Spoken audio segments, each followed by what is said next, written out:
I tell people, if you're going to take this road, there's a huge sacrifice that people don't think about. You know, most people think, oh, I'm going to start a company, 2 months later it's going to be worth $1 billion, and I'm going to make a fortune. That is actually not what happens to 99% of people. 8 out of 10 fail. They have to do it 3 times. They spend a decade before they get their hit, or they work at one company for 15 years, and they finally get an exit. It's more like that, and the personal sacrifice is huge.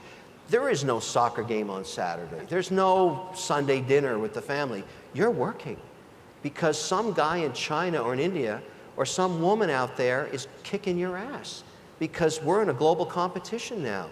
And so I don't care what your business is, men, women, you have to understand that you're going into a huge lifestyle change. And I tell people it's not for everybody. Don't do it if you don't have the stamina to get kicked around and driven into the ground and get up and do it again and beaten up by people that tell you, this is not kumbaya stuff, this is hardcore stuff.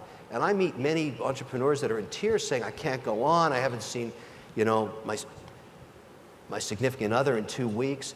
It happened to me in a class. I mean, I'm not sure how you're going to take this story, but I'm going to tell it to you anyways, okay?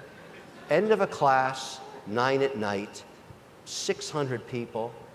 There's a fellow up at the top puts up his hand and say, Mr. O'Leary, look, I have to ask you a question. I haven't said anything all class, but I'm really hurting. Can you help me? And I said, what's your problem? Class goes dead silent, because it's not going to be about business. And he said, today, my fiancée came to me and said that I have to make a decision between our relationship and the business. And I said, oh, I'm not Dr. Phil here, but let's hear it. This guy had, in his dorm room in undergrad engineering, built an online cloud-based compliance tool for hedge funds with under 250 million to help them reduce their costs. It's a subscription service. The guy had a run rate of $5 million. He hadn't even graduated yet. I'm licking my chops at this business. This is fantastic. And then he said, but I have no time. And I never see my fiancée, and she wants me to come be with the family on Sundays, just once. But I'm doing my compliance downloads on Sundays, and I have to deal with my customers because I got to be back in class at 8 o'clock in the morning on Monday. Now the class is looking at me saying, okay, big guy, what's the answer? I said, everybody, let's be pragmatic. Which is easier to replace? Your business